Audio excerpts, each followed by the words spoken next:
Alors aujourd'hui, le sujet c'est pourquoi le Rédempteur doit-il être véritablement humain? C'est-à-dire pourquoi Jésus doit vraiment être un homme. Et on va voir, c'est vraiment, je pense, pour moi, c'est une question intéressante. Ça, c'est la réponse condensée que vous avez dans le Catéchisme pour la Cité. Je vous la lis, mais voilà, c'est un petit peu condensé. Afin que dans sa nature humaine, il puisse obéir parfaitement à notre place, à toute la loi et endurer le châtiment que mérite le péché des hommes, c'est également pour qu'il puisse compatir à notre faiblesse. On se base sur un verset, mais il y en a énormément d'autres. On le verra au cours de la soirée. Par conséquent, il devait devenir semblable en tout à ses frères, afin d'être un grand prêtre rempli de compassion et fidèle dans le service de Dieu pour faire l'expiation des péchés du peuple. Alors, pour faire simple, et ça vous le savez, on peut tout résumer en une phrase. Jésus était pleinement Dieu et pleinement homme. Ça, je pense que... voilà, on a tellement entendu depuis toujours, tout ça résumé dans une personne, une seule personne, et il le sera pour toujours, éternellement. Voilà, je voudrais prier avant qu'on rentre dans le sujet. Seigneur, merci parce que tu veux nous parler encore au travers de ces textes, et surtout au travers de ta nature humaine, parce que tu as des choses à nous dire. Et quand on y réfléchit, Seigneur, tu nous conduis dans des choses vraiment qui sont importantes pour notre vie. Alors merci de nous conduire dans ces moments. Merci de nous donner aussi une pensée claire à chacun d'entre nous, et à moi en particulier. Amen. Amen.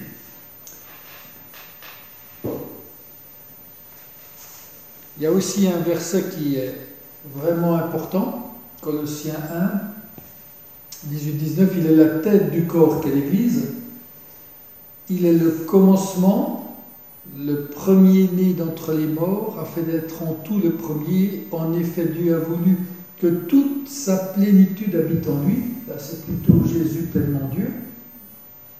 Que toute sa plénitude, tout ce qui est Dieu, habite en Jésus, sans rien manquer de Dieu. Tout se recoupe en lui, je dirais. Il est à l'origine de tout passe par lui. Je dirais, il n'y a aucune autre religion qui a osé attribuer à son fondateur une telle importance. Regardez Mahomet, Bouddha, personne ne se compare à ça.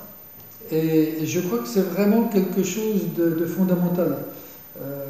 Il est totalement Dieu en même temps. Ça, c'est Mireille qui le traitera dans un mois. Et donc, on va se prendre un petit peu de temps pour voir un petit peu ce qu'on appelle un peu la christologie historique, c'est-à-dire comment Christ a été compris dans l'histoire de l'Église. Vous verrez que ce n'est pas facile. Alors, en l'an 111, Pline le Jeune, il n'est pas chrétien, mais il décrit les chrétiens comme ceux qui chantent un hymne à Christus comme à un Dieu. Donc ça l'étonne, lui. Il y a un homme qui a vécu il y a moins de 100 ans, et puis il chante des chants comme s'il était Dieu.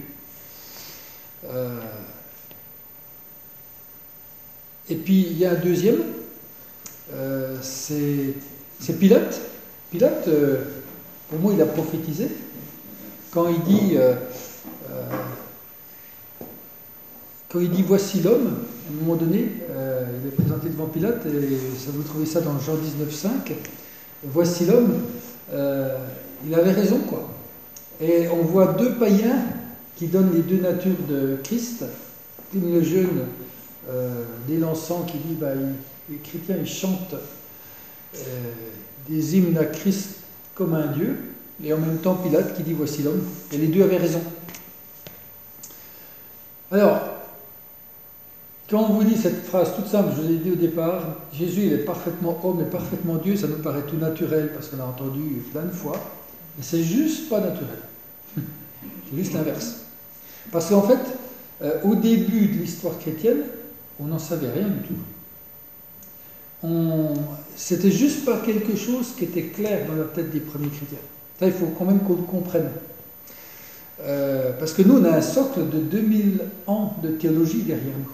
De 2000 ans de gens qui ont réfléchi et qui ont repris les écrits, qui ont essayé de les comprendre, etc., de les structurer.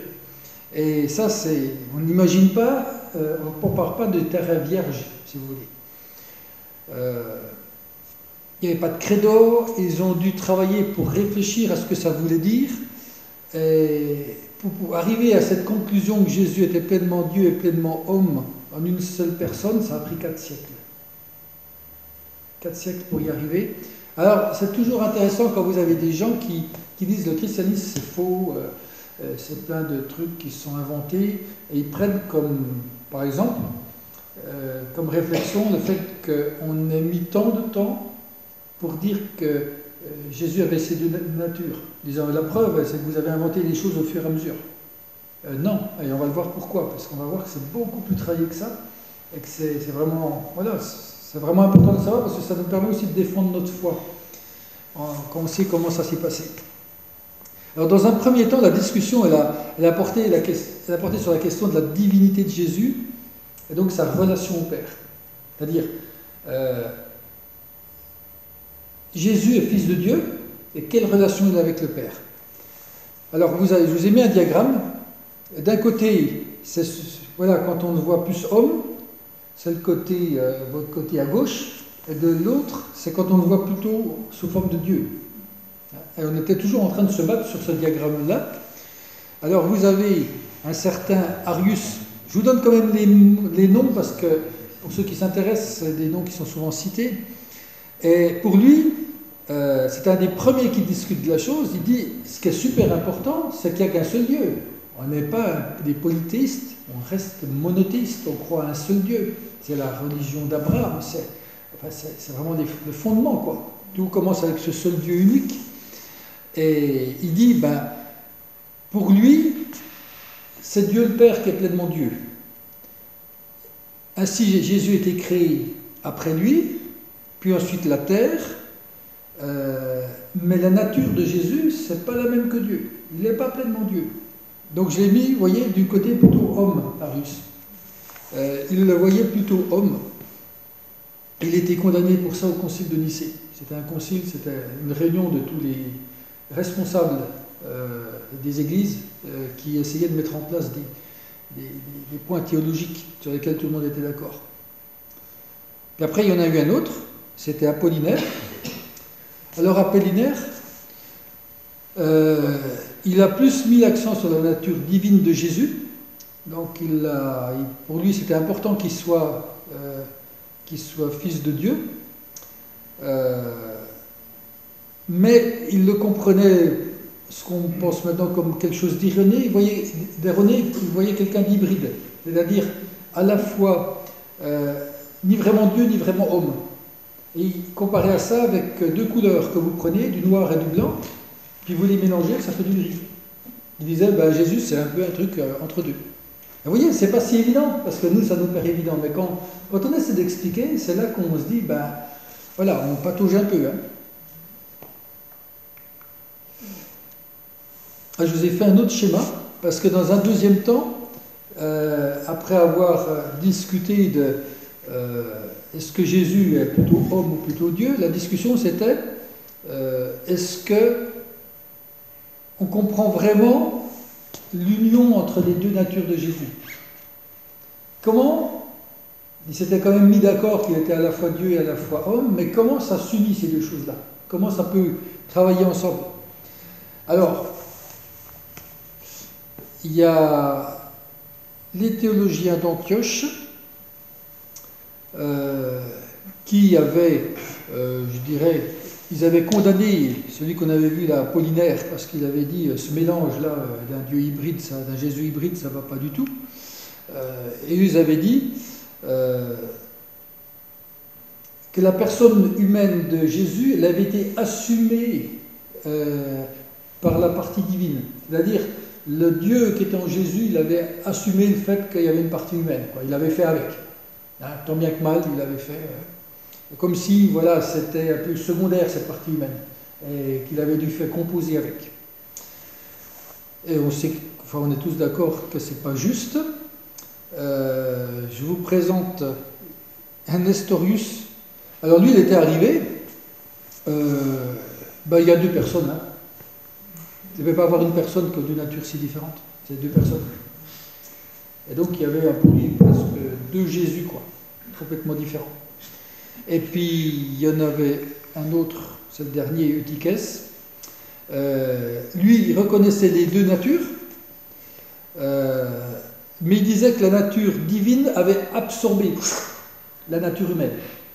Et que du coup, la nature humaine, voilà, a disparu dans la nature divine de Jésus. Vous voyez comme c'était compliqué pour expliquer. C'est pas grave si vous ne retenez pas, c'est juste pour que vous compreniez qu'ils ne se sont pas amusés, quoi. Et puis après, ils se faisaient en plus, ils se faisaient excommunier. Hein. Quand ils avaient déclaré que c'était une hérésie, tous ceux qui avaient dit le truc qui n'était pas juste, ils étaient mal, quoi. Je crois que c'est vraiment important. Jésus, c'est une personne unique. Quand dans l'Évangile, on a toujours cette question, mais qui dites-vous, qui pensez-vous que je suis? C'est qui cette personne? C'est pas deux personnes. Il y a une personne, il y a un Jésus, un seul. Et il a deux natures. Et moi, j'ai fait ce schéma, alors ça, il vient vraiment de moi. Au lieu d'avoir cette partie linéaire avec deux choses opposées, finalement, ces deux natures, elles se rejoignent en Christ. Elles se retrouvent, elles sont plutôt sur quelque chose de, on va dire, plutôt circulaire. Et parce qu'autrement, on n'arrive juste pas à comprendre, parce qu'on est sur un mode linéaire, on est à l'opposé l'un de l'autre, quoi. Et il a fallu arriver au Conseil œcuménique de Chalcédoine, je vous le dis parce que c'est juste pour votre culture générale, 451 après Jésus-Christ quand même, hein, pour écrire un texte que je vous ai mis, parce qu'il est vraiment important, c'est un extrait, pour expliquer, tenter d'expliquer qui est Jésus. Et en gros, ils se sont servis de toutes les hérésies pour dire voilà ce qu'il n'est pas. Et en essayant de trouver un équilibre entre tout. Alors je vous lis, hein, suivant donc les saints pères, nous enseignons tous unanimement que nous confessons un seul et même Fils. Donc un seul et même, parce qu'une seule personne. Hein. Notre Seigneur Jésus-Christ, le même parfait en divinité et le même parfait en humanité. L'équilibre, les deux complets. Le même vraiment Dieu et vraiment homme, c'est la même chose, hein. Composé d'une âme raisonnable, c'est-à-dire qui raisonne, et d'un corps consubstantiel au Père selon la divinité, c'est-à-dire de la même nature que le Père. Avant les siècles, et le même consubstantiel à nous selon l'humanité, c'est-à-dire le même que nous les hommes, en tout semblable à nous, sauf le péché. Donc, comme les hommes sauf le péché, avant les siècles, engendré du Père selon la divinité, selon Dieu, engendré par le Père, et au dernier jour, c'est-à-dire au temps de sa naissance, le même, engendré pour nous et pour notre salut de la Vierge Marie, Mère de Dieu selon l'humanité, Un seul même Christ, Fils du Seigneur, l'unique engendré, reconnu en deux natures, sans confusion, sans changement, sans division et sans séparation, la différence des deux natures n'étant nullement supprimée à cause de l'union, la propriété de l'une et l'autre nature étant bien plutôt sauvegardée et concourant à une seule personne, à une seule hypostase, ça veut dire la même chose, c'est une même substance, une même personne. Un Christ ne se fractionnant ni se divisant en deux personnes, mais en un seul et même Fils unique engendré, Dieu Verbe, Seigneur Jésus-Christ. Alors c'est super compliqué, hein, je suis bien d'accord. Mais juste pour vous dire comme c'était compliqué de définir ça. Et c'est pas plus simple, parce que vous voyez que même là, on a du mal, quoi. C'est juste... Moi, ça m'émerveille toujours, parce qu'on va le voir, on va voir pourquoi il avait dû être homme comme ça, mais c'est tellement beau, quoi. Il y a tellement de profondeur dans tout ça, et tellement d'épaisseur. Et voilà, c'est juste que On a un Jésus qui est parfait, parfaitement Dieu, parfaitement homme, deux natures qui ne se mélangent pas, qui existent les deux. Mais attention, quand je vous mets ce texte-là, ce n'est pas un texte infaillible, ce n'est pas la Bible, hein, c'est une explication de ce qu'on comprend dans le texte biblique. Hein. C'est important de le savoir. Puis le débat a continué, hein, il y en a d'autres, vous verrez dans les notes, pareil, qui ont encore mis d'autres théories sur la table, je ne vous ai pas tout cité ce qui existait, mais je crois que c'est vraiment, vraiment important d'essayer de comprendre un peu tout ce temps qu'il a fallu pour arriver à ces positions. Elles étaient juste difficiles à trouver, et plusieurs, elles partaient d'un bon principe, on essayait d'expliquer un truc, mais on partait trop loin, et surtout après, on disait n'importe quoi. Voilà, je passe. Alors, l'humanité de Jésus. Jésus homme dans la Bible.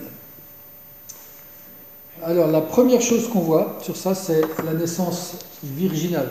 C'est-à-dire, il est né à partir d'une vierge qui est restée vierge jusqu'à sa naissance. Alors, c'est un truc pareil.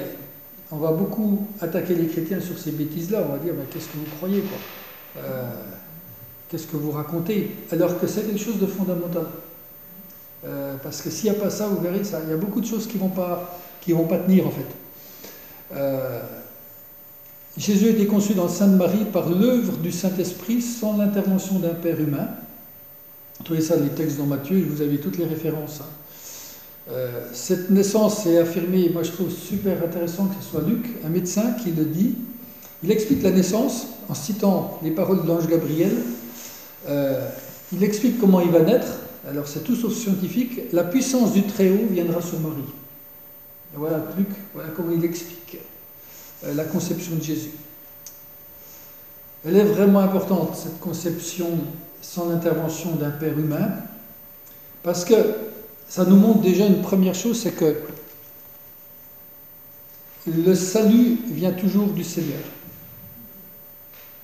C'est toujours notre Dieu qui donne le salut, c'est pas l'homme. Le salut ne viendra jamais des efforts humains, mais c'est l'œuvre de Dieu lui-même. Et notre salut, c'est vraiment une œuvre surnaturelle de Dieu. Comme on le voit avec sa naissance, non seulement l'homme est incapable d'assurer son propre salut, mais en plus, il n'a même pas pu introduire le Sauveur dans l'humanité. Ça, c'est tellement important. L'homme était incapable de le faire. Il ne pouvait pas. Il ne pouvait pas créer par lui-même le Sauveur. La deuxième chose, cette naissance virginale par une vierge, elle rend possible l'union de cette pleine divinité et de cette pleine humanité. Et tout ça possible dans une personne. Imaginez que Dieu décide d'envoyer un bonhomme sur Terre qui fait sortir de nulle part et qui arrive sur Terre par fusée interplanétaire ou directement par... comme Dieu peut se déplacer par lui-même. Comment vous voulez que ce gars qui arrive, une sorte d'extraterrestre, puisse s'identifier aux hommes et que les hommes puissent s'identifier? Sans doute, quoi. Imaginez que Dieu choisisse de faire naître Jésus au travers d'un couple humain, homme-femme. Puis à un moment donné, la conception dans le fœtus, au bout de 4 cellules, 10 cellules, ou à l'accouchement, peu importe, il insuffle son esprit. Et puis c'est un bébé qui a aussi la nature divine. Je crois que là aussi, il y a quelque chose qui nous poserait problème, quoi. C'est comment voir là-dedans une origine qui est vraiment semblable à la nôtre. Et cette naissance par une vierge, entre une conception par le Saint-Esprit et au travers d'une femme, c'est vraiment ce qui représente le mieux cette union entre le divin et l'humain. Et puis la troisième chose, c'est que elle permet une vraie humanité sans péché. Tous les êtres humains, depuis Adam, héritent du péché. C'est un héritage. C'est, comme on dirait, un trait génétique. Tout notre être est contaminé par ce péché. Et voilà, on est corrompu par ça. Mais si Jésus avait fait la même chose, je veux dire, jamais on n'aurait pu dire qu'il est d'une nature différente. Quand l'ange dit dans Luc 1,35, « Le Saint-Esprit viendra sur toi, il dit ça à Marie, et la puissance du Très-Haut te couvrira de son ombre, c'est pourquoi le Saint-Enfant qui naîtra sera appelé Fils de Dieu. » Donc il est saint cet enfant, il est Fils de Dieu. Le fait que ce soit le Saint-Esprit qui féconde Marie, ça permet vraiment la pureté morale et la sainteté qui caractérisait Jésus. Et ça permet de ne pas transmettre ce péché. Car quand cet esprit vient, alors c'est une manière qu'on ne comprend pas, mais il empêche cette transmission du péché à Jésus. Voilà, c'est... Rien que le fait que Jésus soit né d'une vierge, je dirais, ça, c'est vraiment une chose importante, je crois, pour nous. Je ne sais pas si vous avez des questions sur cette partie-là. Je ne serais pas excommunié. Non. Non. La question que je me posais, c'est est-ce que, tu as un petit peu répondu, c'est est-ce que Marie a une part? Ça veut dire qu'on peut partir du principe que l'Esprit a fécondé Marie, ou que Dieu a déposé la cellule originelle en Marie. Ouais, alors là je m'avance parce que c'est moi qui risque d'être excommunié. D'accord. Mais dans la logique de l'union de ces deux, union parfaite et équilibrée de ces deux natures, pour moi c'est un ovule de Marie. On reste dans cette logique-là. Pleinement homme, pleinement Dieu. Ça veut dire que Dieu aurait supprimé le péché intrinsèque à Marie, qui aurait été communiqué par l'ovule à ce moment-là. D'accord. Mais là, je m'avance, hein, j'en sais rien parce que le texte biblique ne le dit pas. Mais certainement que la tare adamique n'était pas dans ce cas-là. Oui, et puis je pense que le Saint-Esprit par lui-même a cette capacité à purifier. Après, voilà, on ne va pas se battre là-dessus, hein, on va pas faire, parce que j'en sais rien du tout. Autrement, il aurait été pécheur de la même manière que lui, si c'était par un homme. Ah oui, par un homme. Après, l'union d'un homme et d'une femme, il n'y avait rien qui empêchait, quoi. Mais voilà, c'est des excellentes questions qu'on se pose, en fait, quand on réfléchit à ça, puis on trouve une limite. Moi, je réponds comme ça parce que voilà, j'ai envie qu'on garde cette nature complète, totalement homme, totalement Dieu, jusqu'au bout, mais peut-être que c'est pas ça. C'est pour ça qu'a été introduite, mais il n'y a pas si longtemps, l'idée de l'Immaculée Conception, non? Ça ne représente pas ça, que Marie, elle n'était pas touchée par le péché. Donc oui, voilà. Après, dans l'Église catholique, derrière, il y a eu toute la partie, elle est restée vierge toute sa vie. Elle n'a pas eu d'autres enfants. Oui, en plus. Ouais. Eux, ils ont voulu continuer cette partie-là, qu'on ne retrouve nulle part. C'était qu'elle transmettait une nature, enfin, elle n'avait pas de nature pécheresse. Je pense que Marie a une nature pécheresse, comme tous les hommes et les femmes du monde, hein, qui visiblement, là, il y a eu quelque chose. Alors, est-ce que c'est un œuf mis directement par Dieu? Mais voilà, j'ai un peu plus de mal à le comprendre. Mais vraiment, là, voilà. On a le droit de penser sans faire un dogme et une théologie. Ça change rien au résultat. Ça change rien. Ah, mais c'est bien, c'est des questions qui sont intéressantes à se poser. Hein. Alors, autre chose, vous n'hésitez pas à interrompre, hein, parce que qui nous prouve l'humanité de Jésus, c'est les faiblesses et les limites humaines de Jésus. Alors Jésus avait un corps humain. Un corps humain, ça a ses limites. Hein.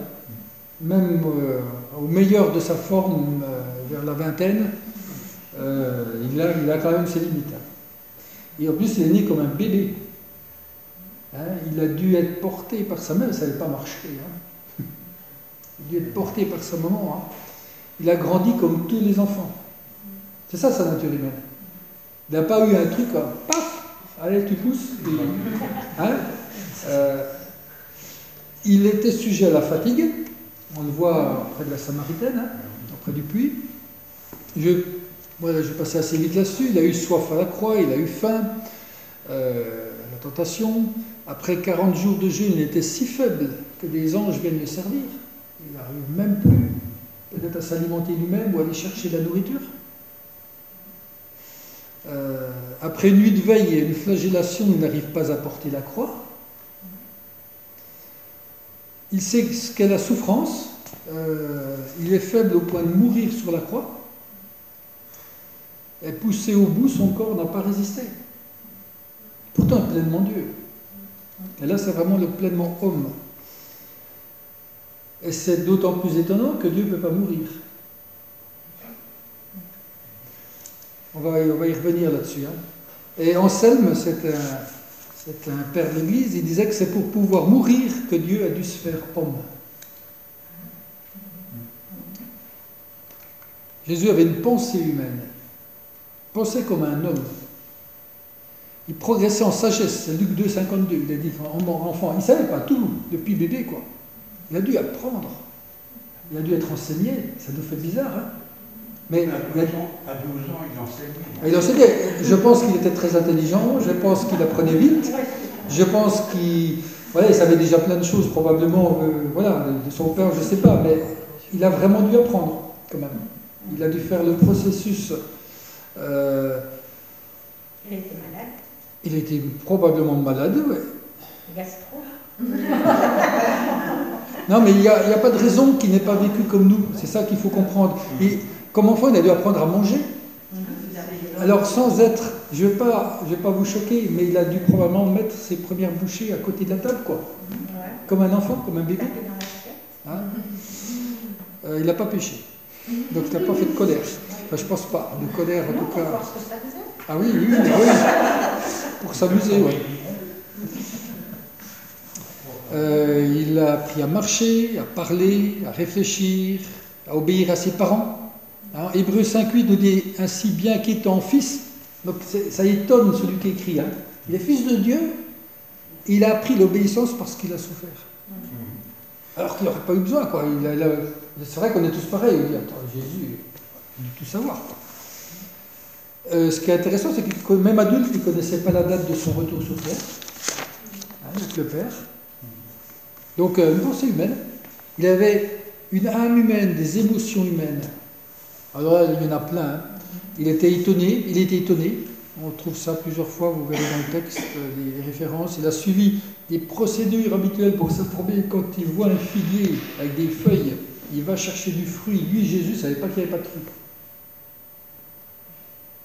Après, il utilisait des pouvoirs magiques, hein, pour dire tiens, je vois. Il y a des moments, vraiment, c'était l'homme, quoi. Il arrive et c'est là qu'il maudit le figuier, hein, parce qu'il n'a pas de fruits. Qu'est-ce qu'il a fait encore? Il va dire maintenant, il avait subi l'anxiété, l'angoisse, ça, on connaît tous. Hein. Maintenant, mon âme est troublée. Dans Jean 12, Jean 13, après avoir dit ces paroles, Jésus fut profondément troublé. Le mot troublé, c'est un mot utilisé pour décrire des gens anxieux, surpris par le danger. Hein, il a connu l'anxiété. La peur, mais il n'y avait pas d'émotion humaine, je pense qu'il n'a pas connu. La peur n'est pas une émotion négative, elle est normale. Vous avez un truc grave devant vous, il vaut mieux avoir peur puis se sauver, quoi. Elle va vous donner la force de vous sauver. Il va dire mon âme est triste à en mourir. C'est terrible, quoi. Hein, il avait l'impression à ce moment-là qu'il n'allait pas pouvoir survivre à la tristesse qui le submergeait. Qu'est-ce qu'il était rempli d'admiration en voyant le centurion romain. Lui, Jésus, rempli d'admiration en voyant un païen, quoi, qui a de la foi. Il a pleuré de chagrin à la mort de Lazare. Il a prié plein de fois avec un cœur qui débordait d'émotion. Hébreux 5, 7. Pendant sa vie terrestre, quelqu'un qui voudrait lire Hébreux 5, 7 à 9, tiens, 5, chapitre 5, versets 7 à 9. On va voir comment Jésus a pu prier. Et quelle émotion il priait. Hein. C'est ce qu'il veut lire. Hébreux 5, versets 7 à 9. Ainsi, au cours de sa vie sur terre, Jésus avait de grands cris et des larmes à présenter des prières et des supplications à celui qui pouvait le sauver de la mort. Et il a été exaucé à cause de sa soumission à Dieu. Jusqu'au verset 9. Bien qu'étant fils de Dieu, il a appris l'obéissance par tout ce qu'il a souffert. Et c'est parce qu'il a été ainsi amené à la perfection qu'il est devenu pour tous ceux qui lui obéissent l'auteur d'un salut éternel. Donc on le voit prier à grands cris, avec larmes, avec supplication, envers son Père qui pouvait le sauver de la mort et qui ne le sauvera pas. Et un peu plus tard, il a appris l'obéissance par tout ce qu'il a souffert. Donc il a connu un processus de développement spirituel. Hein. Il a appris l'obéissance. Et c'est parce qu'il a été ainsi amené à la perfection. Donc il y a vraiment quelque chose qui s'est développé en lui. Hein. Pas la perfection du péché, pas péché. La perfection de quelqu'un qui vraiment arrive à une obéissance totale. C'est parce qu'il était ainsi amené à la perfection qu'il est devenu pour tous ceux qui lui obéissent l'auteur d'un salut éternel.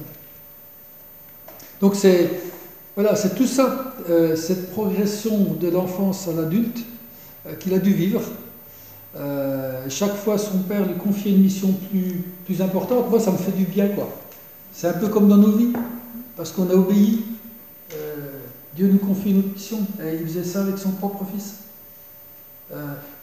Jusqu'à l'amener jusqu'à la croix. Quoi. Et ça l'a construit.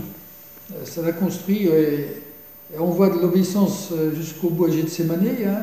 Dans Matthieu 26, si cela est possible, que cette coupe s'éloigne de moi, toutefois non pas ce que je veux, mais ce que tu veux, c'est dans le jardin de Gethsémane. Si c'est possible, allez, écoute là. Et puis à Pierre, lorsqu'il a arrêté, il va dire, ne boirai-je pas la coupe que le Père m'a donnée à boire?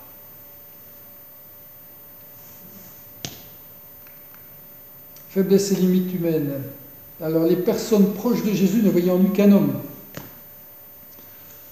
Alors il avait un ministère de guérison, et souvent nous, on voit ça saute fort dans l'évangile, on a l'impression, wow, Jésus, tu sais que c'est Dieu. Mais en fait, tous ceux qui vivaient avec lui, parce que quand il arrive à Nazareth, sa ville natale, ses proches, ses voisins, ils l'ont quand même vu pendant 30 ans, dans sa ville natale, être enfant.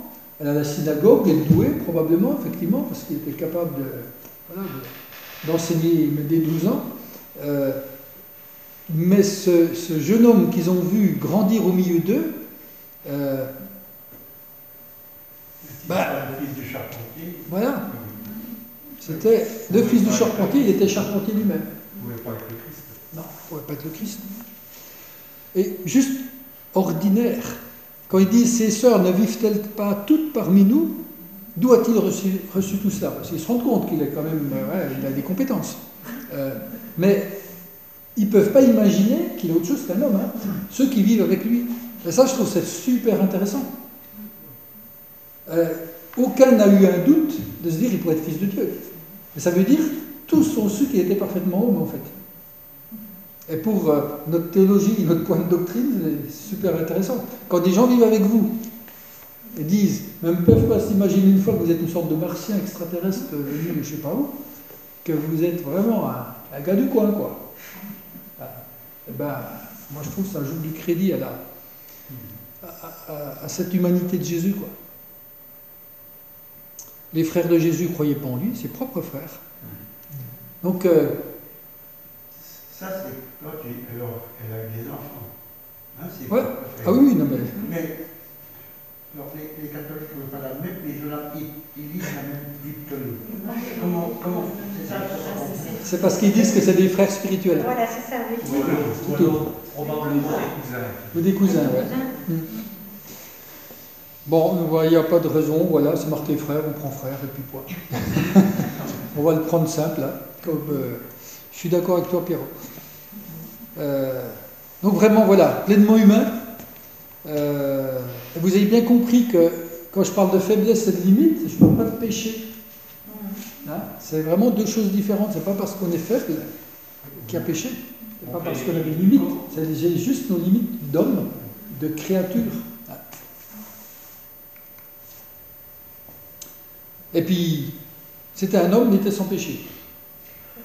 Alors ça c'est fondamental. C'était quand même pas un homme comme tout le monde, puisqu'il était sans péché. Eh bien si. Il était totalement humain, j'y tiens. Mais sans péché. Parce que, on va y revenir plusieurs fois, ce qui est anormal, c'est que l'homme pêche. Parce qu'au départ, on fait comme Jésus quand il parlait du mariage. Est-ce qu'on a le droit de divorcer? Non, il dit ce qui est anormal, c'est de divorcer. À quelles conditions on a le droit? Non, ce qui est anormal, c'est de divorcer. Parce qu'au départ, j'avais dit que, au départ, Adam était sans péché. C'était le plan de Dieu. Et l'homme était prévu pour être sans péché. Donc quand Jésus arrive sans péché, il est totalement humain. Il est plus humain que nous, qui sommes quelque part avant cette corruption qui n'est pas dans l'humain prévu au départ. Donc, nous, on a tellement l'habitude qu'on pense que c'est nous la normalité, mais c'est nous, on est l'anormalité. Nous sommes anormaux à ce niveau-là. Alors, bon, vous savez que le diable a tenté, il n'a pas réussi à le faire pécher. Dans Jean 8, 46, face à la femme adultère, il va dire « Qui d'entre vous peut m'accuser d'avoir commis une seule faute ?» Moi, je vous dirais « Qui d'entre vous peut dire qui peut m'accuser d'avoir commis une seule faute ?» Je pense qu'on va tous se sauver. Là. Personne ne répondit. Quand il dit « Je suis la lumière du monde, celui qui me suit ne marchera pas dans les ténèbres, il aura la lumière de la vie. » La lumière, ça représente vraiment la véracité, la lumière morale. Et Jésus affirme qu'il voilà, les sources de pureté, morale, de sainteté dans le monde. C'est juste totalement incroyable de pouvoir dire ça. Je crois qu'il faut juste se replacer. Un homme qui vous dit ça maintenant. Je crois qu'il n'y en a pas un qui oserait dire un truc pareil, quoi. Voilà, on est fou. Mais du coup, là, contre le figuier, c'est pas de la colère ou le fait qu'il. Enfin, sans dire que c'est un péché, c'est. Ouais, contre le figuier. Il le maudit alors pourquoi? Il le maudit pourquoi? C'est une bonne question. Parce qu'il ne porte pas de fruits. Oui, parce qu'il ne porte pas de fruits. Je le le vois plutôt comme parabole pour nous. Ouais. Plutôt que, tu sais, le gamin qui doit taper un coup sur son machin parce que sa voiture ne marche plus, il n'y a plus de pile. Je pense que c'est plutôt ça. Après, voilà, je te dis ça comme ça, à froid. Hein. Je n'ai pas plus réfléchi que ça au texte. Mais ouais, je pense vraiment, je le vois comme une parabole. Oui, parce que ça choque les disciples le lendemain quand ils voient le figuier sec. Donc il y a une leçon derrière. Je reviens juste, je peux me permettre de oui, ce que tu as dit avant, quand tu évoques que Jésus est sans péché, comme pouvait l'être l'homme à la création initiale. Est-ce que ça veut dire que Jésus pourrait être une représentation, toute proportion gardée bien sûr, mais de ce qu'était Adam? Ah oui. Parce qu'il y a une espèce de c'est le deuxième Adam ou le dernier Adam? Il y a de une tromperie dans ce que dit le diable, mais quand le diable présente l'arbre de la connaissance, on a l'impression que Adam et Ève sont une espèce de sous-produit à l'intellect limité et aux capacités très faibles. Et effectivement, si Jésus est cette représentation d'Adam, il reprend. En fait, c'est une nouvelle création. On a rien gagné de fait. C'est une nouvelle création. On repart avec un nouvel Adam. C'est le texte des Épîtres. Un deuxième homme. Ah ouais. Un dernier Adam, deuxième homme. Tout à fait. Pour chef d'une autre génération. Enfin, non, mais c'est vraiment important parce qu'il y a vraiment ce parallèle dans le texte biblique. Oui, ce qui confirme que le diable était trompeur parce qu'en réalité l'homme ne gagne rien. Ni connaissance, ni intellect. Il a perdu des millénaires, l'homme, c'est tout ce qu'il a fait. Ouais. Il fallait que Jésus arrive pour qu'il remette une direction et puis un ordre. Donc toujours dans cette idée qu'il est sans péché, hein, quand il va dire à la fin de sa vie, Jean 15, verset 10, « Moi-même j'ai obéi au commandement de mon Père et je demeure dans son amour. » Pilate va témoigner de ça, il dit « Je ne trouve aucune raison de le condamner. » Bon, il n'est pas dans la même logique, Pilate, hein, mais il n'a rien trouvé lui-même en tant que... Voilà, il n'avait rien pour le condamner. Il va être appelé plusieurs fois le saint ou le juste, celui qui n'a pas connu le péché, c'est dans 2 Corinthiens 5, 21. Enfin, il y a énormément de choses, mais je crois que le parallèle avec Adam et Ève, il est vraiment important. Parce que, finalement, ils étaient les deux au départ, hommes sans péché, humanité sans péché. Ils ont été les deux face à une tentation. L'arbre dont il ne fallait pas manger, et le diable, au début du ministère, qui va tenter Jésus. Sachant qu'Adam et Ève avaient un petit avantage. Adam et Ève, eux, ils avaient un paradis pour eux tout seuls. Ils avaient tout à disposition, la présence de Dieu, et tous les aliments qu'ils pouvaient imaginer, les fruits et légumes qu'ils voulaient dans le paradis. Jésus il était dans le désert après 40 jours de jeûne. Juste pour vous dire la différence, une petite différence quand même, hein, les conditions physiques. Plus la présence de Dieu avec lui permanente dans le paradis pour Adam et Ève. Donc, ce que va dire le diable, il va vouloir leur faire changer des pierres en pain, un peu comme le fruit qu'il fallait manger, hein, ça ressemble très fort à cette première tentation, mais ils ont craqué à la première, Adam et Ève, il n'y en a pas eu d'autres.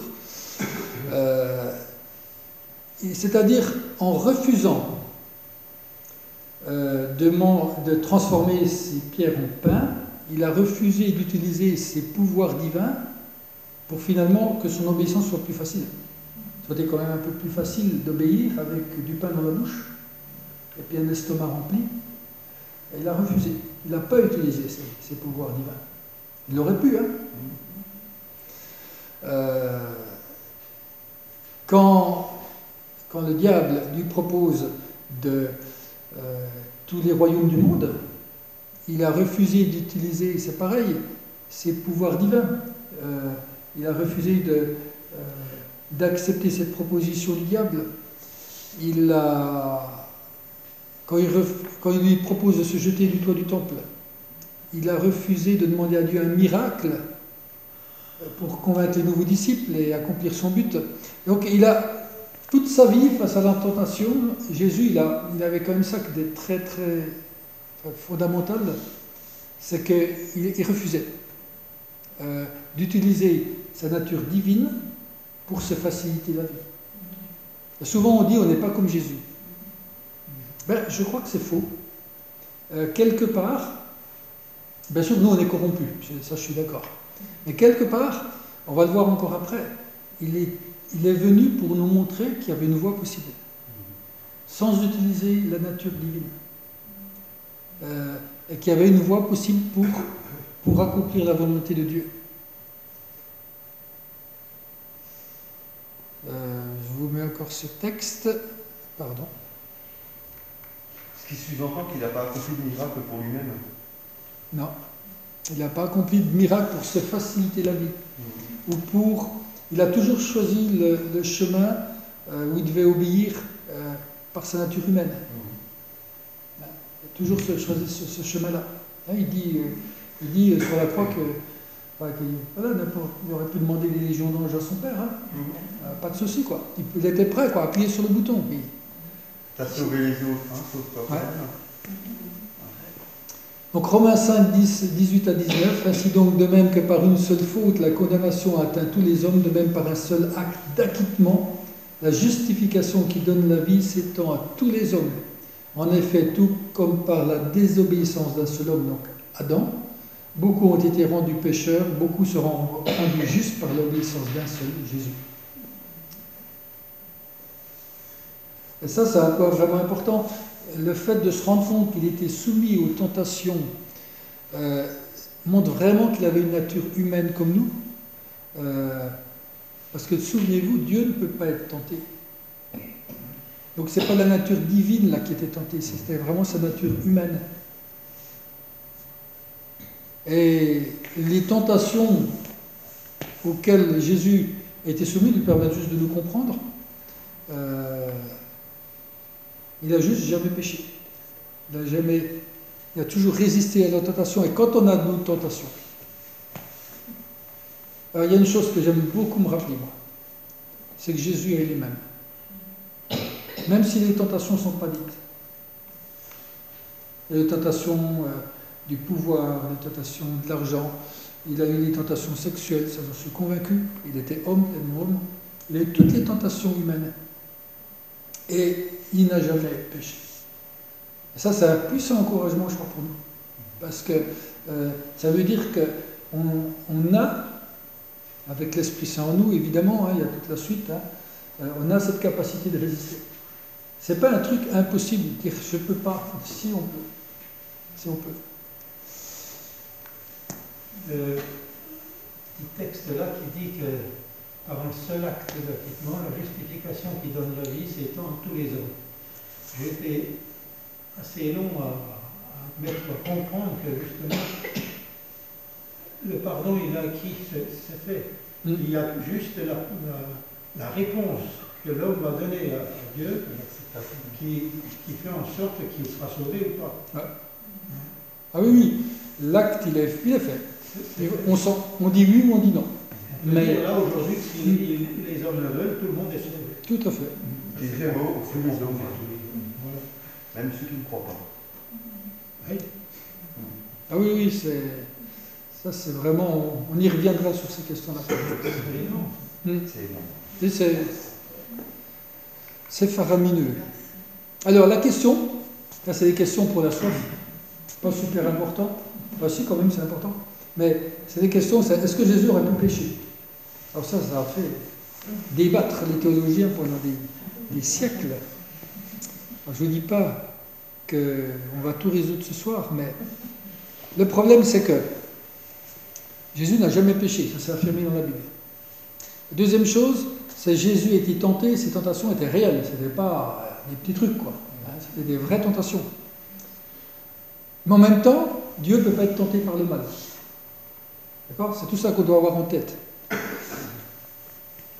Et si Jésus était pleinement homme et pleinement Dieu, comment est-ce qu'il pouvait être tenté par le mal?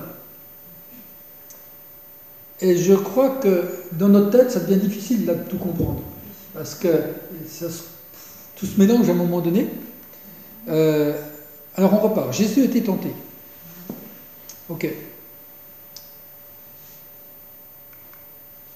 Jésus était pleinement homme. On est d'accord. Jésus était pleinement Dieu. On est d'accord. Mais Dieu ne peut pas être tenté. On est toujours d'accord. Par contre, on n'a pas le droit de faire des raccourcis. Toutes ces affirmations sont vraies. Mais là où notre esprit n'est pas juste, c'est que nous on fait le raccourci. Jésus était tenté, Dieu ne peut pas être tenté. C'est pas logique. On se demande à ce moment-là à quoi servent les tentations. Enfin, à quoi auraient servi les tentations Oui. S'il ne pouvait pas être tenté. Tout à fait. Ce qu'on n'a pas le droit de faire, c'est le raccourci, on est d'accord? Jésus était tenté, mais Dieu ne peut pas être tenté, donc ça ne tient pas debout cette affirmation. Si, les quatre sont justes, mais on n'a pas le droit de dire on va directement d'une à l'autre. Je vous explique. C'est important parce qu'on est souvent attaqué sur des choses comme ça. Le premier homme, Adam, était tenté. Il a vécu la tentation, il a péché. On est d'accord.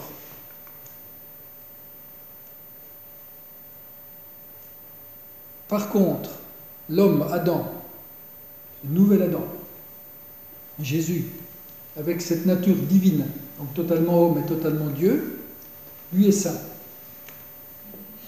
D'accord?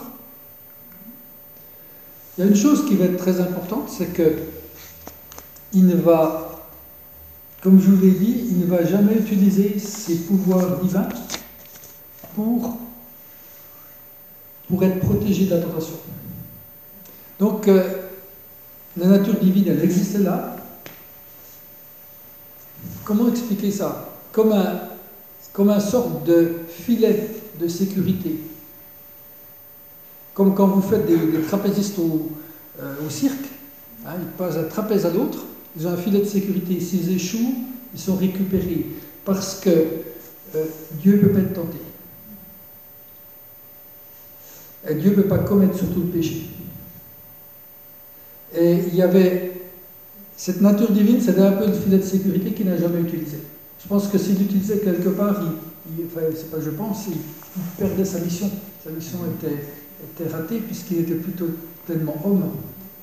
Il avait résisté avec les pouvoirs divins. Donc il y a toujours eu cette séparation de ne pas utiliser ça, ce qui aurait pu empêcher de pécher.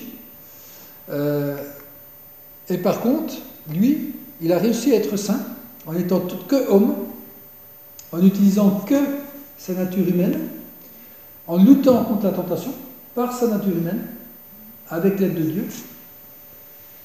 Et c'est comme ça qu'il est devenu saint et parfait.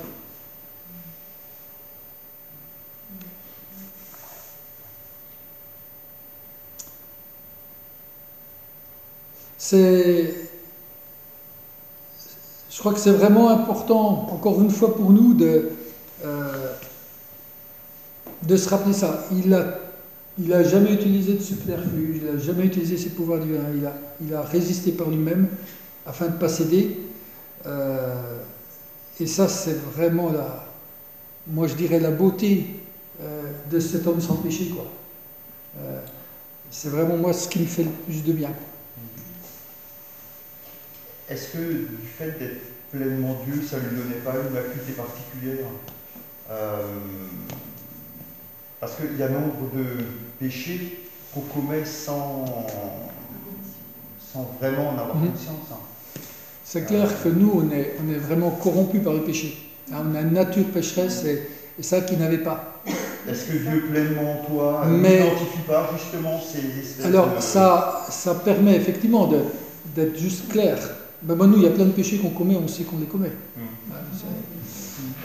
Mais le contre-exemple qui permet de dire que ça ne suffit quand même pas pour ne pas pécher, c'est Adam.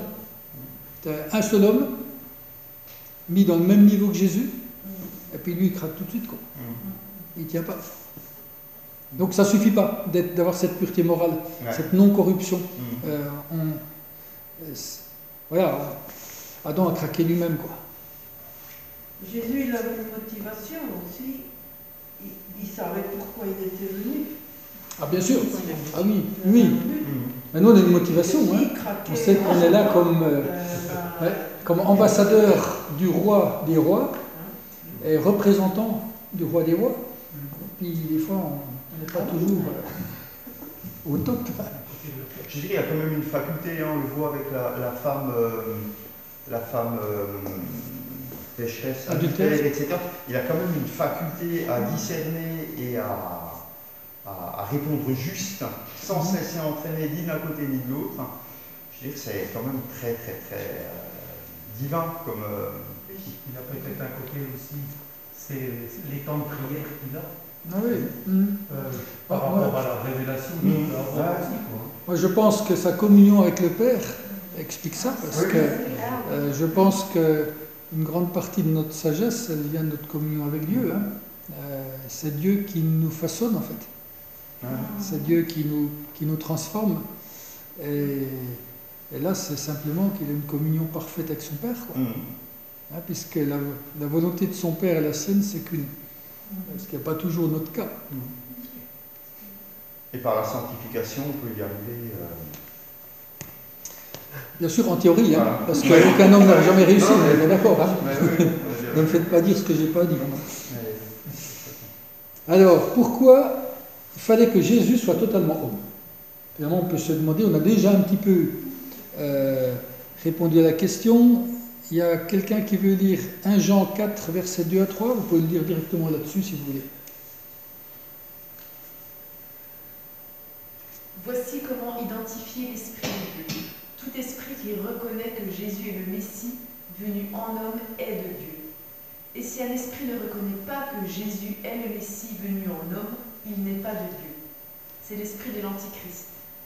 Vous avez appris sa venue, et maintenant déjà il est dans vos vies. Alors si Jean écrit ça à la fin de sa vie, c'est la fin du 1er siècle à peu près, hein, c'est parce qu'il y avait une grave hérésie dans l'Église, ça s'appelait le docétisme, C'est docétisme, ça veut dire en grec paraître, sembler. Il y a des gens qui disaient, Jésus, il paraissait un homme, mais ce n'était pas un homme. En fait, c'était un Dieu. Et vous voyez comme Jean, il écrit, mais alors, il ne vous laisse aucune chance. Hein. Il n'y a pas photo, quoi. Hein. Et là, il lutte contre des choses de concret, quoi. Hein. C'est comme s'il prêchait... c'est paroissien, là. Hein. Il est vraiment dans quelque chose de précis. Il attaque quelque chose de précis. Alors, pourquoi Jésus devait être homme? Pourquoi c'est si important? On verra que c'est tout aussi important qu'il soit Dieu, hein, mais ça c'est Mireille qui s'en occupe. Alors, pour nous représenter et obéir à notre place. Il nous a représentés, il a obéi là où Adam a échoué. Romains 5, 18, ainsi donc de même que par une seule faute, la condamnation atteint tous les hommes, de même par un seul acte d'acquittement de justification. La justification qui donne la vie s'étend à tous les hommes. Jésus devait être cet homme, ce dernier Adam, afin d'être ce représentant et d'obéir à notre place. Il fallait un homme qui obéisse pour Dieu. Et ça ne pouvait pas être un Dieu qui obéisse à notre place. Il fallait que ce soit pleinement un homme. On l'a vu plusieurs fois ça. Alors pour être un sacrifice substitutif, c'est-à-dire dans substitution qui vienne prendre notre place, si Jésus n'avait pas été un homme, il n'aurait pas pu mourir pour les hommes. Lisez Hébreux 2, c'est 16 à 17. Est-ce que quelqu'un veut le lire? En effet, assurément, ce n'est pas à des anges qu'il vient en aide, mais bien à la descendance d'Abraham. Par conséquent, il devait devenir semblable en tout à ses frères, afin d'être un grand prêtre rempli de compassion et fidèle dans le service de Dieu, pour faire l'expiation des péchés du peuple. Alors, il ne vient pas sauver les anges. Ça paraît bête, hein? Il vient sauver les hommes. Donc il n'est pas venu comme ange sauver des hommes, il est venu comme homme sauver des hommes. C'est pour ça qu'il devait être un homme. C'est pour ça, c'est ce qu'a expliqué, hein, verset 17, par conséquent, il devait devenir semblable en tout à ses frères, afin d'être ce grand prêtre qui fait l'expiation de nos péchés, qui les efface, si vous voulez. Est-ce que c'est pour ça que quand il est sur la croix, là, il dit à un moment donné, mon père, pourquoi m'as-tu abandonné? Parce que sinon, il ne pouvait pas mourir en étant pleinement homme et pleinement Dieu. Ah ben, il y a un moment, oui, effectivement, Dieu n'est plus là. Et Dieu, il y a un moment où le péché est tellement intolérable que Dieu ne peut plus être présent. Et c'est parce que tu as dit que Dieu ne pouvait pas mourir. Oui, Dieu ne peut pas mourir. Tout à fait. Ouais. Vous voyez toutes ces choses qui se recoupent en fait, et qui donnent, au lieu de donner de l'opposition, quand on a une lecture superficielle, on dit oh, ouais, c'est issu de n'importe quoi, mais en fait tout se tient. Et c'est juste incroyable. Puis là, j'effleure, hein, parce que je pense qu'on comprendra beaucoup mieux quand on sera avec lui, parce que la logique totale de tout ça, quoi.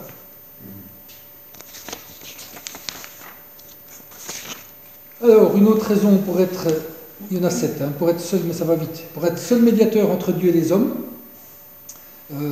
En effet, il y a un seul Dieu, il y a aussi un seul médiateur entre Dieu et les hommes, un homme, Jésus-Christ. C'est le seul qui, par ses deux natures, pouvait représenter les hommes devant Dieu, parce qu'il était homme, mais aussi Dieu devant les hommes, parce qu'il était Dieu. C'est juste logique, quoi. Il fallait juste y penser. Quatrièmement, pour accomplir le but de Dieu pour l'homme, gouverner la création. Vous savez que, pareil, on revient à Adam. Il faut bien se dire que l'humanité, celle de la forêt, c'est pas nous, c'est Adam, comme c'était prévu, et c'est comme ça que ça reviendra. Elle était prévue pour gouverner l'humanité, pour dominer, dans le sens positif du terme dominer, hein, parce que si c'est le sens négatif, ça ne va pas aller. Pour soumettre la terre. L'intention de Dieu, c'était que tout soit soumis à l'homme pour cultiver le jardin. On a fait l'inverse. On a détruit pour s'accaparer. C'est exactement l'inverse. c'était prévu qu'on en fasse quelque chose de beau, de parfait, c'est juste génial, quoi. Où tout le monde trouve le fruit dont il a besoin, les légumes dont ils ont besoin. Voilà. Puis on a fait, le premier servi a gagné, quoi. Voilà. Ça change vraiment tout. Hein.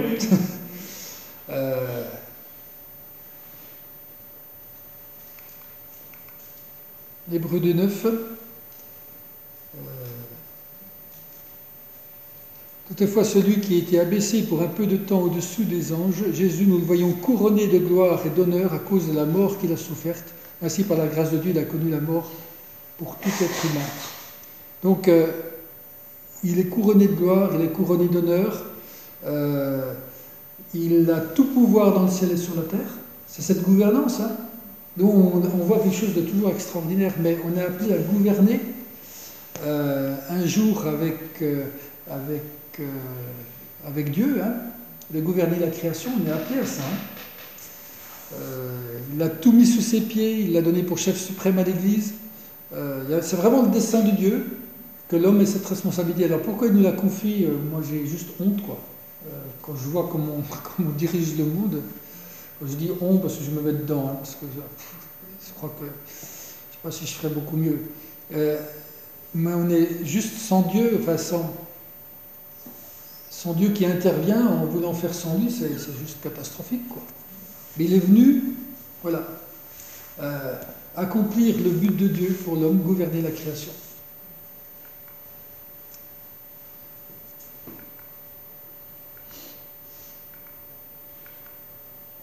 Alors, pour être un exemple et un modèle pour nous, il y a tellement de versets. Je lis juste 1 Jean 2,6, celui qui affirme demeurer en Christ doit aussi vivre comme il a lui-même vécu. J'entendais ces dernières années des personnes dire ouais, on ne peut pas ressembler à Jésus. Vous savez, il y a un chant qui dit ressembler à Jésus. Et je pense quand même qu'on est appelé à y ressembler, quoi. C'est notre but, notre modèle. Et si on abandonne déjà le modèle avant d'avoir commencé, c'est quoi notre modèle? Je pense vraiment que ça doit être notre modèle, ça ne veut pas dire qu'on y arrive. On ne peut pas prendre d'autres modèles. Moi, c'est un exemple pour nous, quoi. Il a résisté à la tentation, il a accompli des miracles, il a reçu des paroles de connaissance. Pas parce qu'il était fils de Dieu, mais en tant que fils de Marie, en tant qu'homme. Mais homme uni au Saint-Esprit. C'est ça qui fait toute la différence. Il n'est pas homme tout seul. Et là, on a une clé. Hein. Mais on a la même capacité, on a le même don qui nous est offert. S'il a pu faire tout ça, s'il a pu vaincre le péché, c'est par la puissance du Saint-Esprit, en lui. Et c'est notre seule chance à nous de pouvoir suivre cet exemple. Allez, encore un avant-dernier, pour être le modèle de notre propre résurrection corporelle. C'est-à-dire, Jésus est ressuscité, nouveau corps, glorieux, incorruptible. Vous connaissez 1 Corinthiens 15. Vous avez toute la description de ce nouveau corps. Ce nouveau corps de Jésus, c'est le modèle de notre futur corps. Donc, lisez comment Jésus était, ça traîne les portes. Hein? Sans frapper. Donc, ça, c'est la chose qui pourrait le plus intéresser mes petits-enfants. Mais voilà, ce modèle-là, ça va être le modèle de notre corps. C'est le premier fruit, c'est les prémices de la résurrection des corps. Le modèle de notre résurrection. Il entoure notre modèle. On voit ce qu'on va être. Mais Adam, il n'était pas comme ça, lui. Eh ben non, c'est rien. Il n'a pas mangé de l'ordre de vie. Non, c'est rien. Avant qu'il mange, il était éternel quand même. Hein. Il était éternel. Il n'a pas mangé. Et moi, je peux imaginer, si on veut être logique, s'il y a une restauration des choses de départ, parce que Dieu ne se trompe jamais. Moi, j'ai vraiment cette compréhension biblique là. Dieu ne se trompe pas. Ce qu'il a créé était parfait. Pourquoi est-ce qu'il changerait après? Est-ce qu'il ne restaure pas la même chose? Mais j'ai pas la réponse. Hein. Mais ça me paraît juste parce que quand il le logique. Du jardin, c'était aussi pour pas qu'il mange de l'arbre de vie. Ouais, et qu'il devienne éternel. Parce qu'il dit, il ne manquerait plus maintenant qu'il soit pécheur et éternel. Ça, c'était la cata. Hein. Vous imaginez tous les dictateurs éternels, ça, c'est une vraie justice, hein, que la mort arrive. On sort le drapeau blanc. C'est ça. Et puis la dernière chose, pourquoi Jésus devait être un homme? Pour compatir en qualité de grand prêtre. Vous connaissez ce verset, hein? En effet, comme il a souffert lui-même lorsqu'il était tenté, il peut secourir ceux qui sont tentés. Il sait ce qu'on dit, quoi. Quand on pleure, il pleure avec nous. Quand on est tenté, il sait exactement ce qu'on dit. C'est pas la peine de cacher, il sait. Je crois que quand on comprend ça de Christ, mais voilà, c'est un super soutien pour nous, quoi. Il a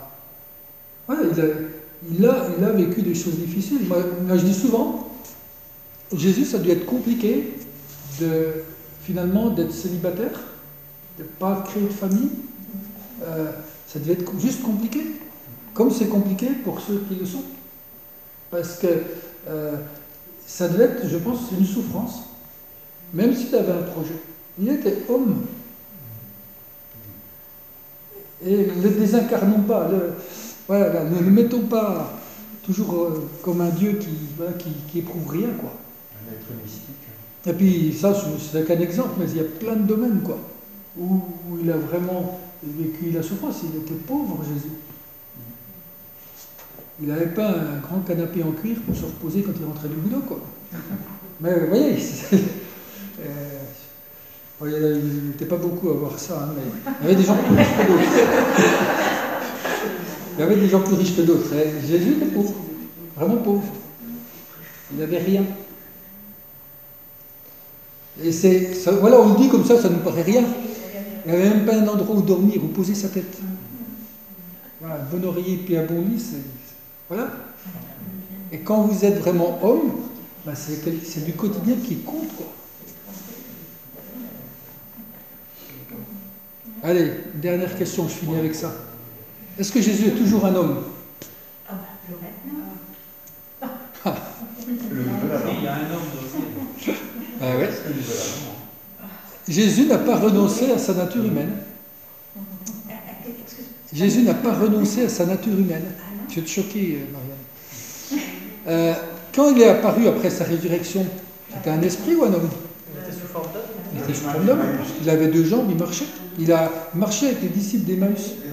Il a mangé avec eux, là, les poissons rôtis sur le bord du lac de Tibériade.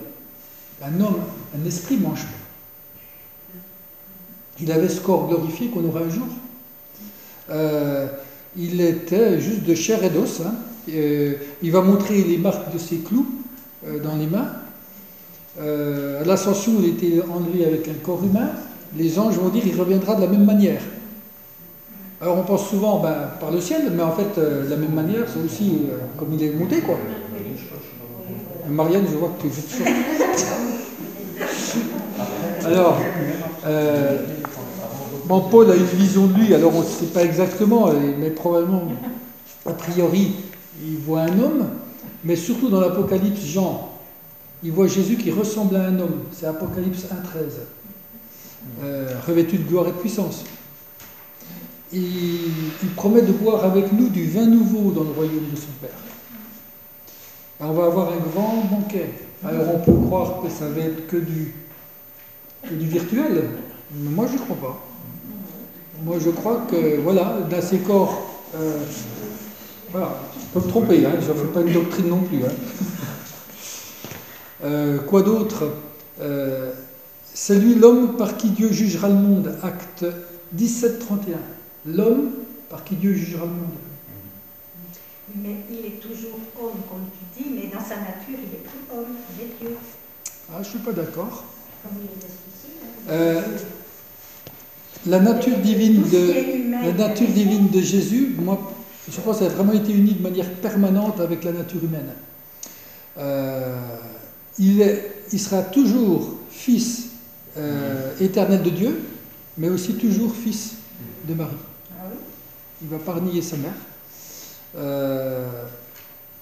comment dire, c'est comme, ça voudrait dire, si on dit ça, tu vois, ça voudrait dire, si on dit il a quitté sa nature humaine, c'est qu'il est venu sur Terre comme avec un déguisement, il l'a mis le temps qu'il fasse son job, il est reparti, il a laissé le déguisement.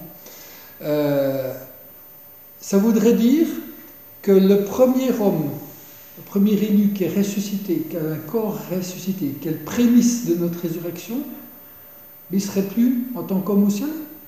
Il était quoi alors avant de venir sur Terre? Ouais, avant Il n'était pas homme. Il n'était pas homme, il était que Dieu. Il n'était pas homme. Je pense que le salut, il vient vraiment aussi de cette... Parce qu'il était homme, il a pu acquérir le salut. On est d'accord? Maintenant, ça voudrait dire qu'il a lâché tout ça quand il est arrivé au ciel.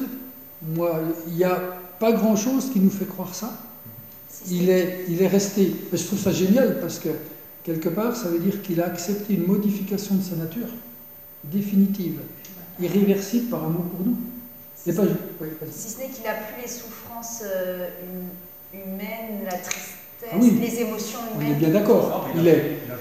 Il a cette nature humaine, il a triomphé de tout le reste, mais il a cette nature humaine. Juste un exemple. Quand moi, c'est un truc souvent qui me dérange quand on va en mission, quand on travaille quelques années, comme nous on l'a fait, c'est pour ça que je peux en parler, parce que ça me concerne. On part pour 5 ans, 10 ans, 20 ans, peu importe. Et on s'adapte à l'endroit où on est, on apprend la langue, on devient un peu comme eux, on apprend la culture, puis un jour on revient, on abandonne tout, et puis on revient dans notre pays. Puis quelque part, j'ai un peu l'impression que c'est presque un peu une trahison, enfin j'ai entre guillemets, comme une petite trahison, comme les gens qu'on a vraiment voulu aider et aimer, tout d'un coup, maintenant c'est plus le temps, quoi. Oui, mais bon, ça c'est à notre nature humaine, on n'est plus capable des fois on n'est pas capable, voilà, on a d'autres raisons, et je crois que Jésus, moi je trouve, c'est pour ça que je trouve ça beau, et il y a suffisamment de textes, je vous verrai, je vous les ai tous mis, tous ceux qui sont en lien avec ça, suffisamment de textes pour nous faire penser à ça. Je trouve tellement beau de dire que Jésus, il a pris cette nature humaine en venant, on est d'accord, en venant cet esprit en couvrant de son ombre Marie, faisant cette fécondation-là, et qu'il l'a gardée de manière irréversible, comme preuve du salut offert aux hommes, et qu'il y a eu une atteinte de la nature de Jésus, irréversible, irrémédiable. Mais je trouve ça, comment montrer un plus bel amour, quoi. Accepter d'être transformé, c'est comme si moi, on m'avait mis un gène asiatique, que je sois à moitié asiatique, quoi. Définitivement. Jésus est le même hier, aujourd'hui et éternellement. Oui, il est la même personne. Mais, enfin, il a complété sa nature. Est-ce qu'on peut dire qu'il n'y a pas de choses maîtrisables dans l'homme tel qu'il est au départ? Puisqu'en plus de ça, Dieu dit qu'il est créé à son image. Ça veut dire que Adam, initialement, il ne doit pas être si loin que ça de l'image de Dieu. Puisqu'il est créé à son image. Et c'est pour ça que Dieu nous aime d'ailleurs. Alors, la question, en fait, c'est, d'un point de vue juste corporel, par exemple, est-ce que Jésus redevient un esprit comme Dieu? Parce que Dieu est esprit, il n'a pas de corps.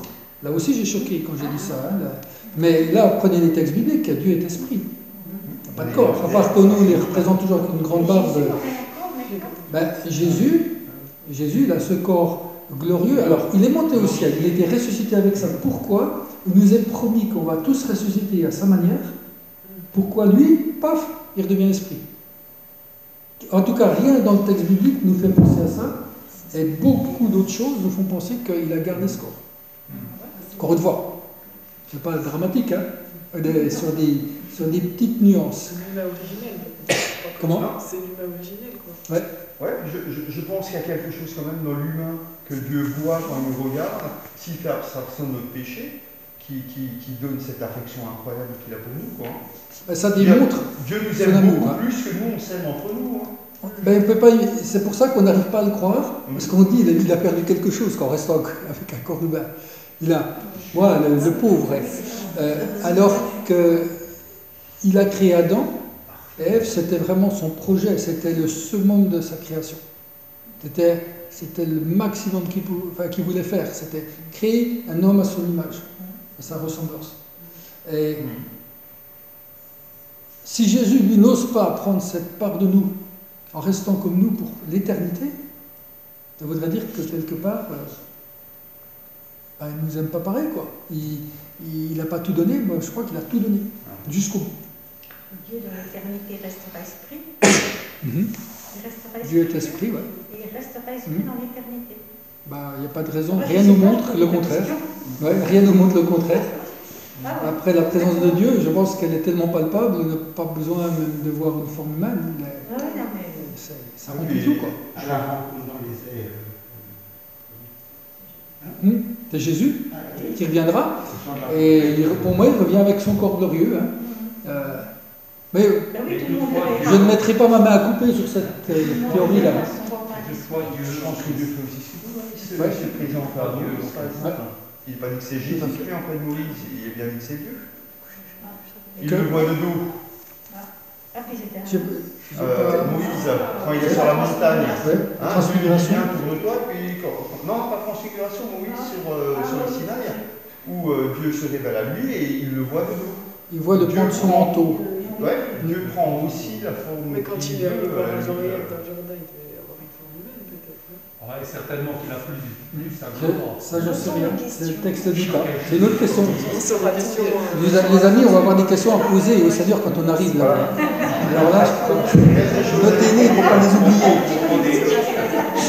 Oui, il reste des choses à dire. Je rebondis quand même un petit peu sur tout l'échange qu'on a eu là. On a quelquefois l'attitude en tant que chrétien d'être un petit peu méprisant par rapport aux autres êtres humains en disant c'est des pécheurs, ils font mal, ils sont. C'est l'image de Dieu. Hein. Quelque part, ils sont quand même l'image de Dieu. Toute l'humanité est image de Dieu, toutes les couleurs, toutes les races. Ça, il faut le dire, le redire autant qu'il faut. Tout est image de Dieu. Et ce qui est terrible, c'est que le Seigneur les aime autant que nous. Ça fait mal. Quand les disciples voient, c'est la transfiguration, là, quand il y a Moïse, Élie et Jésus. Donc s'ils les voient, c'est qu'ils ont bien une forme humaine.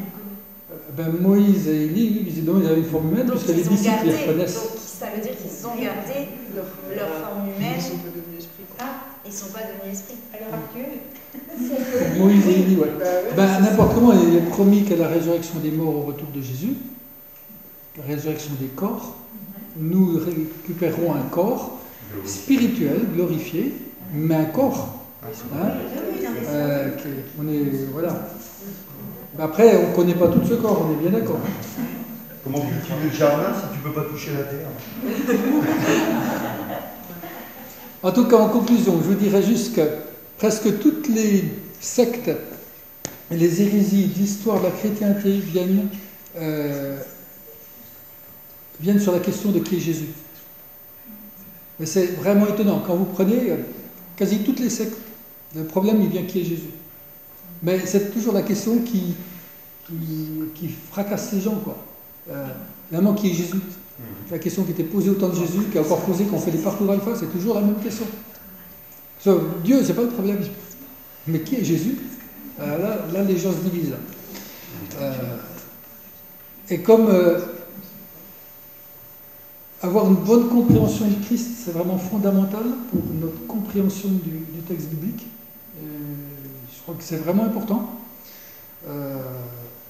Je crois qu'aussi, une des grosses erreurs, on l'a dit plusieurs fois, mais je le redis en conclusion, c'est qu'on est déchu depuis si longtemps, et c'est passé par tant de prédécesseurs, d'ailleurs, avant nous, que notre standard de vraie humanité, c'est nous, dans notre tête. Mais c'est faux. La vraie humanité, c'est Adam et Ève, et c'est Jésus. C'est eux le vrai standard, la vraie mesure de référence. Parce que si on pense que la vraie humanité c'est notre standard, on va tout penser tordu, quoi. Et avec Jésus, on voit ce qu'est la vraie humanité. Quand on le voit vivre, qu'on le voit agir, on comprend ce qu'on aurait dû être et ce qu'on pourrait redevenir. Ça, c'est vraiment fondamental. Et finalement, Jésus, en venant sur terre, il va offrir à Dieu tout ce qu'on n'a pas pu lui offrir. Il va tout nous donner en une fois. Toute cette vie d'obéissance, heureuse, hein, parce que quand on obéit à Dieu, je pense qu'on est vraiment heureux, même si on peut souffrir. Ça, c'est deux choses différentes. Et ça, c'est vraiment essentiel, je crois. Pour être une offrande parfaite, Jésus devait être un avec nous, devait revêtir notre nature et manifester ainsi ce qu'était la véritable humanité, ce qu'elle était censée vivre, c'est-à-dire la justice devant Dieu, une vie de justice, l'obéissance devant Dieu, l'adoration de Dieu, l'amour de Dieu. Et quand on vit ces choses-là, même à minima, quand on adore Dieu, on fait ce pourquoi on a été créé. Quand on obéit à Dieu, on fait ce pourquoi on a été créé. Quand on essaie d'accomplir sa justice dans notre quotidien, eh ben, on fait ce pourquoi on s'était prévu, quoi. Et voilà et ce qui fait notre chance, je dirais, c'est que tout est possible. Ce n'est pas une utopie. Jésus l'a fait en tant qu'homme. Il n'a pris que sa partie humaine pour le faire. Il n'a pas utilisé ses pouvoirs divins. Et donc nous, on est appelés à pouvoir le faire en tant qu'homme, dans l'union avec le Saint-Esprit. Voilà. Je ne sais pas si vous avez d'autres questions.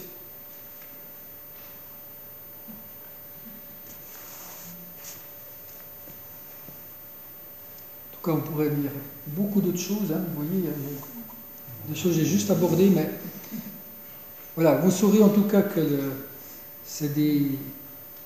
il y a besoin d'être clair sur ces choses-là, parce que je pense que notre foi, elle tient sur ces choses-là. C'est vraiment des principes fondamentaux.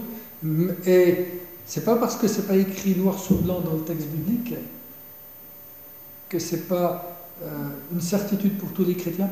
C'est juste forgé avec le temps, avec tous les textes bibliques réunis. Quand on les réunit ensemble, c'est là qu'on a la plus belle image de qui est Jésus, qui est Dieu, quoi.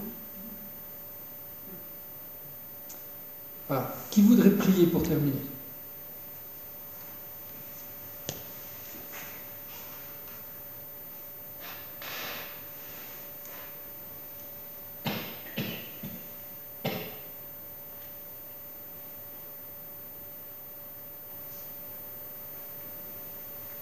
Seigneur, ce soir encore, tu parlais à nos cœurs, à notre intelligence. Et nous voulons te remercier justement de tout notre cœur. Seigneur, qu'il y ait un profit qui reste éternellement dans nos vies. Ces partages que nous avons, ces moyens de faire, certainement que plusieurs l'Église ne l'ont pas, mais nous voulons te louer pour ce que tu fais chez nous. Mais en même temps, Seigneur, te prier pour les autres, pour ceux qui n'ont peut-être pas ces choses-là. Et ce soir encore, Seigneur, nous voulons te demander de bénir nos pasteurs qui nous instruisent de ces choses. Les garder dans ce chemin, que tu es vraiment la droiture pour nous, pour eux. Et nous nous attendons, Seigneur, encore à ta bénédiction. Merci. Merci au nom de Jésus. Amen. Amen. Voilà, bonne soirée à chacun. Si vous avez des questions, vous pouvez le faire, mais je libère ceux qui doivent rentrer.